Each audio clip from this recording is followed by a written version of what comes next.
mungkin lebih pilih IELTS secara umum, tapi bisa diobrolin dulu sih.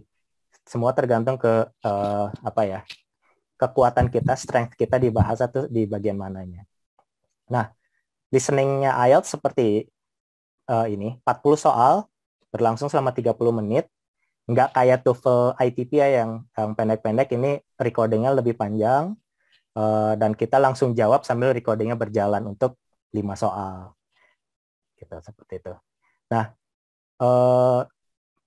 yang bikin apa ya, banyak yang berkurang nilai itu karena nggak siap dengan adanya sinonim atau parafrase. Jadi ternyata jawabannya itu apa ya?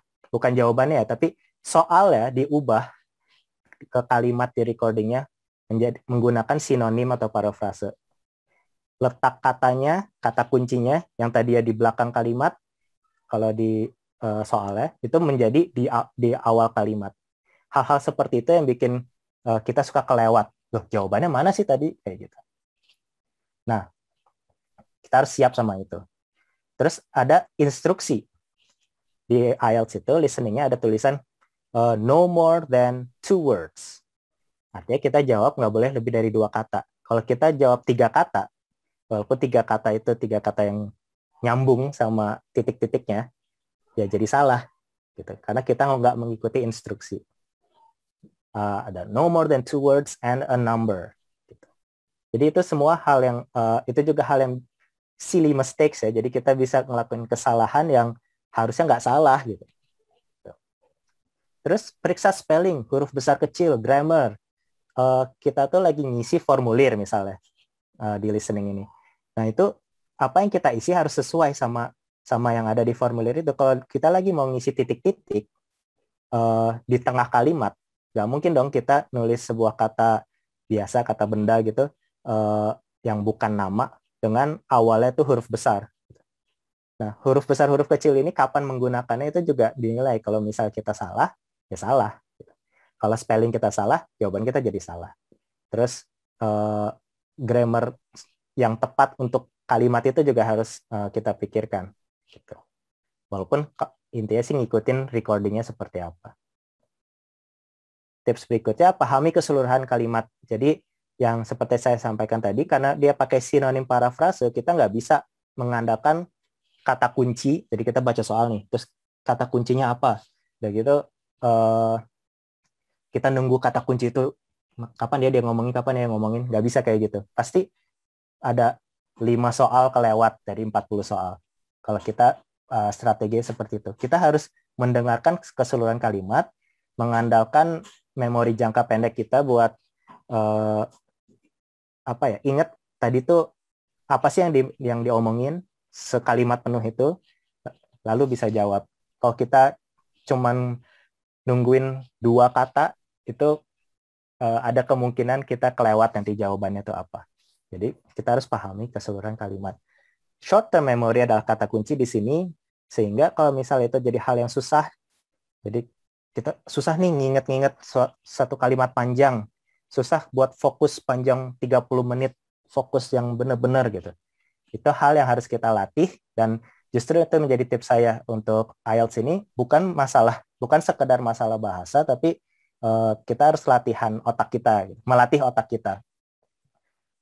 Jadi maksudnya melatih otak kita ya mungkin kita banyakin main games di HP yang brain training, tentang memori, game-game yang tentang yang mengasah otak kita sih, fokus otak kita. Itu hal-hal seperti itu kepake banget untuk apapun, termasuk IELTS ini. Reading, 40 soal 60 menit. Kalau ditanya ngerjain 40 soal dalam 60 menit itu waktunya tuh terasa banyak atau enggak? Jawabannya enggak. Jadi mepet ya, ngerjain 40 soal 60 menit. Ada soal yang cepat buat mencari jawabannya, ada soal yang butuh waktu lebih lama. Apapun itu, kita harus mengenali tipe soal yang ada di IELTS seperti apa. Terus, dengan tahu tipe soalnya ada apa aja, kita tahu mana yang harus dikerjain duluan. Oke, udah pasti kita baca soal dulu. Jangan baca passage-nya dulu. Nah, kalau ketemu tipe soal list of headings, kerjain belakangan. Itu tipe soal yang paling banyak ngabisin waktu, terus peluang salahnya itu besar karena kalau satu salah berarti soal yang lainnya juga salah. Intinya kalau ketukar berarti dua yang salah kan, gitu. Nah itu hal seperti itu bikin kalau saya sih kerjainnya belakangan aja. Kerjain tipe soal lain dulu yang letak jawabannya itu lebih gampang dicari dan kalau udah ngerjain soal itu baru kita ke list of headings. Udah pernah baca passage-nya jadinya dan lebih mudah nanti untuk mengerjakan list of headings. Seperti itu. Buat reading tuh kemampuan scanning yang sangat diperlukan, yaitu menemukan letak jawaban di passage-nya itu di mana sih gitu. Jadi jawabannya ada di mana sih? Nah itu kita butuh scanning yang sangat efektif. Terus setelah menemukan oh nih kalimat ini nih yang ada kata-kata kuncinya, baru kita baca in detail. Di IELTS ini kalau kita nggak baca in detail, kita bakal sering terkecoh.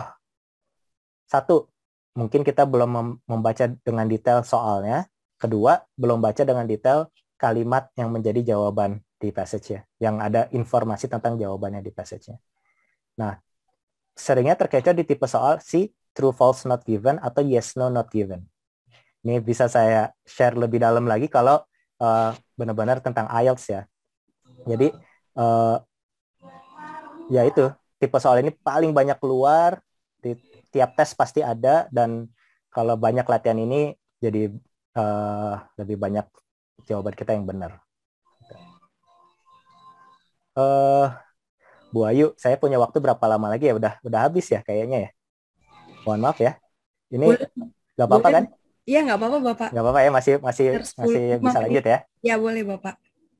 Oke, berikutnya tes writing. Ada dua soal ya, dua tasks yang perlu dilakukan. Waktunya 60 menit. Nah, kalau saya caranya adalah pertama harus tahu penilaian writing task 1, task 2 itu seperti apa sih. Jadi kita berusaha mikir dari segi yang memberi nilai, si asesornya. Apa yang dia harapkan? Dia cara ngenilai gimana? Nah itu kalau kita tahu itu akan mempermudah kita berusaha nulis yang bagus sesuai sama apa yang diminta. Karena di sini nggak tentang masalah bisa bahasa Inggris atau enggak ya, nggak cuman seperti itu, tapi kita tuh tahu nggak sih yang cara untuk meningkatin nilai IELTS itu seperti apa, dan kalau kita tahu cara penilaiannya itu akan mempermudah.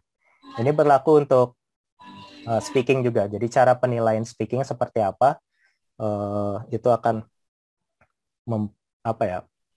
Menurut saya sih secara signifikan memperbaiki cara kita menulis dan cara kita menjawab pertanyaan saat speaking test. Oke, writing yang selesai itu lebih baik daripada yang kayak berusaha sempurna, bagus kontennya, tapi nggak tuntas karena waktu habis, nggak sampai ke paragraf penutup yang ada kalimat penutup. Gitu. Ini khususnya lagi ngomongin task 2. Task 2 itu essay, dan di essay harus ada paragraf penutup. Nah itu ketika kita nggak punya paragraf penutup itu kayak nilainya itu langsung turunnya itu besar gitu, ketimbang kita salah-salah dikit di grammar misalnya kayak gitu. Jadi lebih baik kita tuntas selesai daripada memikirkan buat sempurna bagus banget gitu. Oke. 60 menit ini sangat-sangat terbatas ya waktunya untuk mengerjakan dua task. Memang task 1 itu kita diminta untuk nulis 150 kata minimalnya, sedangkan task 2 250 kata. Dan bobot penilaiannya task 1 itu 33%, kalau task 2 itu 66%. 66,6%. Jadi wajar kita butuh waktu 40 menit buat mengerjakan task 2. 20 menit untuk task 1. Hal-hal seperti itu jangan sampai kita belum pernah latihan sebelumnya atau masih kurang latihannya sehingga waktu kita habis. Dan kalau waktu kita habis, tulisan belum selesai, itu yang bikin udah pasti susah dapat nilai di atas 6 buat writing ini. Kriteria penilaian lainnya itu masalah coherence and cohesion. Itu lagi membicarakan runutnya enak nggak sih, nyambung nggak sih antar paragraf, kenapa strukturnya seperti itu, kenapa urutan kalimatnya seperti itu di dalam satu paragraf. Nah, itu untuk bisa semuanya tuh bersambung dengan baik, tulisan kita, itu butuh kerangka karangan. Jadi outline, paragraf 1 isi tentang apa, 2, 3, 4 tentang apa, kita butuh berapa paragraf, hal seperti itu kita harus memahami di writing-nya IELTS ini. Dan kalau semua udah bagus, akan cepat juga sebenarnya nulisnya. Tapi jangan sampai nulis kerangka karangan yang menghabiskan waktu terlalu banyak sampai waktunya habis. Terus betul spelling, grammar itu juga hal yang dinilai. Terus kadang kita ingat buat pakai suatu kata, terus kita ingat sinonimnya buat diubah jadi kalimat, jadi sebuah kata yang lebih keren lagi, yang lebih advance rasanya, lebih uncommon, itu lebih bagus. Jadi kalau hal-hal seperti itu bisa kita lakukan di 5 menit terakhir di writing test itu. Dan jangan lupa ada yang namanya idioms. Kalau kita nambahin idioms, semacam peribahasa kecil ya, itu meningkatkan nilai writing dan speaking kita, idioms. Nah, itu tentang writing. Terakhir, speaking test itu kalau kita ngambil tesnya di pagi hari buat IELTS-nya, berarti speakingnya setelah makan siang. Dan ya seperti wawancara, mimik wajah, body language, dan sejak pertama kali kita udah disapa itu udah langsung masuk ke penilaian ya. Jadi kita akan diminta kartu identitas kita harus siap untuk menjawab, oh here you are, kayak gitu. Jangan sampai udah AE dari situ, dari ketika kita diminta kartu identitas kita. Padahal itu udah masuk ke tesnya, gitu. Kayak gitu. Intonasi dinilai, accent gak dinilai. Jadi kalau kita ngerasa bahasa Inggris kita ada accent